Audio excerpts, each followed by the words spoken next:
We can now bring in Yuriy Sak, advisor to Ukraine's defense minister. Thank you very much for joining us here on France 24 today. Now, yesterday we had Ukrainian President Vladimir Zelensky, who suggested Russian forces were gradually being pushed out from around Kharkiv. Is that still the case today? Hello, and thank you for inviting me. Yes, it is still the case. Ukrainian armed forces during the last couple of days have been quite successful at pushing back the enemy around Kharkiv, in particular in the northern part of Kharkiv. So at the moment, the situation is in Ukraine's favor because the enemy has been pushed beyond the line from which they can reach Kharkiv with cannon artillery, but the city still remains within the reach of multi-launch rocket systems. Therefore, there are still risks of strikes. And what will it take for that momentum to continue? Well, we will have to just keep pushing and persevere. And of course, the key factor is the speed at which Ukraine continues to receive military assistance from our international partners. And is Ukraine getting the weapons it needs? Because it's one thing for, Western governments to say, okay, we're going to give Ukraine weapons, but how do you get the weapons delivered to you on the battlefield? Everything that Ukraine receives, we are grateful for this assistance to our international partners, and every single item that we get goes straight to the battlefield. And we keep emphasizing that while this is a very important philosophical change in the attitude of our international partners towards providing Ukraine with military assistance, at the same time, the speed and the quantity and the quality of the military assistance needs to be increasing, and timing is the key factor. Talk us through the situation in the Azovstal steel plant. Firstly, are there any civilians in the facility? Well, at the moment, those Ukrainian authorities who are responsible for evacuating people from Azovstal, a few days ago, they have said that all women, all elderly women and children have been evacuated from Azovstal. According to the reports of spokespeople of the actual Azovstal regiment, there are still over 100 civilians left in Azovstal steel plant.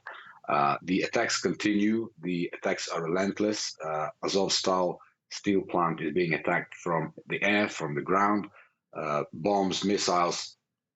So the situation continues to be very difficult, in particular because there are hundreds of wounded in the Azovstal steel plant. And what is the plan in place? I heard that there were negotiations with the Russian side to evacuate the wounded soldiers. Has any progress been made on that front?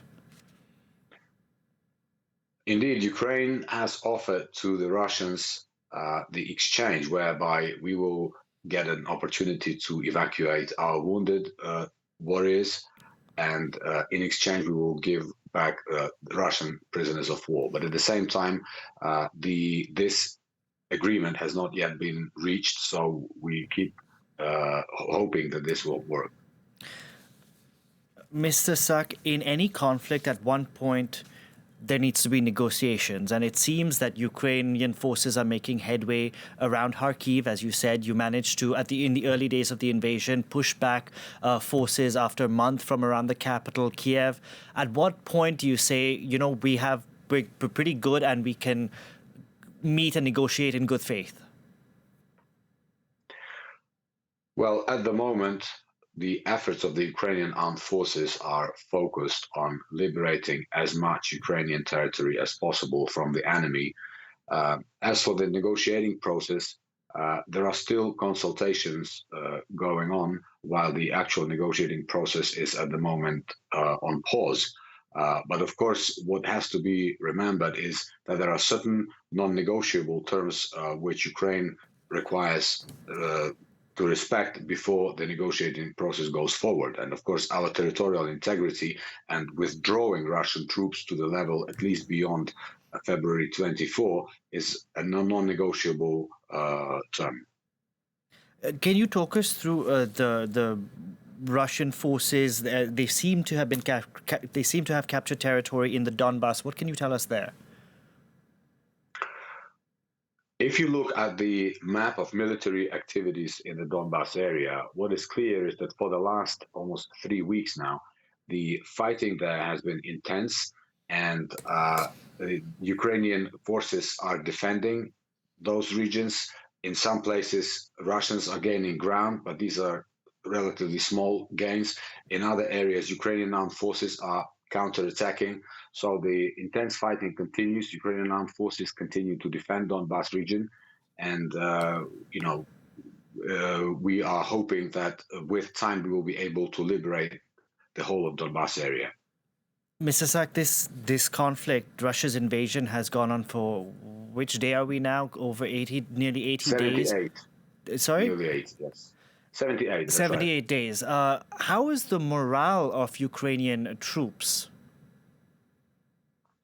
The morale of the Ukrainian troops today is as high as it was when the first missiles struck our country.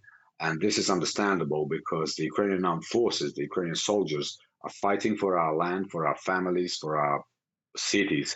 And from this perspective, every little gain that we get, of course, gives us more morale and boosts morale.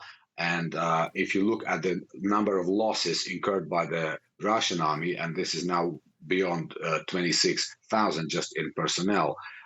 So this is evidence of the success of the Ukrainian armed forces in defending our country. But I will repeat that Ukraine needs more heavy weaponry in order to be even more successful and to be able to liberate Ukrainian cities and protect the future of Europe. Mr. Sak, finally from me, we had a U.S. intelligence just yesterday or day before yesterday saying that Russia is in this for the long haul. Is that something you are preparing for as well? It is very difficult at this stage to make any accurate prognosis as to how long this war will last. We are determined to continue to defend our country for as long as necessary, and we're determined to liberate every inch of Ukrainian land from the Russian occupiers. And like you said in your earlier report today, the war crimes have already been started being prosecuted, and we will bring every war criminal who committed a war crime in Ukraine to account. So these are our goals. Yuriy Sak, thank you very much for speaking to us here on France 24. Thank you very much.